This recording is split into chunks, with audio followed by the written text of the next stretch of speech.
it is already a very hard and important question. What gets classified as a medical device as opposed to a medical service? And that distinction, I think, is going to get blurred, and that might be cause for regulatory reform in a bigger way, in a more meaningful way, or at a higher level of generality that affects more things than just wirelessly connected devices. I mean, if robots are performing surgery, is that robot a device or a service? It's, we're already there basically, and the fact that our regulatory system is based on a world that we don't live in anymore is a problem. And so that's really the concern with overregulation or not thoughtful regulation that I'm worried about. And then again, that's where I think standards make more sense than bright line rules.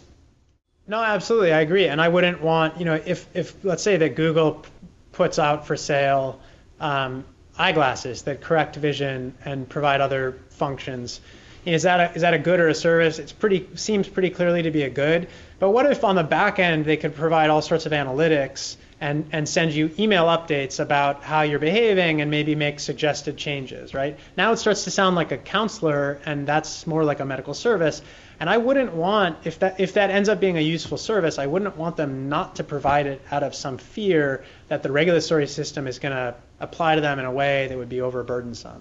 Now, so again, I'm not pro-regulation or anti-regulation in this space. It's just a question of crafting sensible regulations that strike the right balance between risk and reward in an area where there's a huge amount of reward potentially, right? There's amazing life-saving applications for these devices, but there are also a number of risks. And so we have to strike the right balance in terms of entrepreneurship, in terms of intellectual property protection, in terms of our international partners.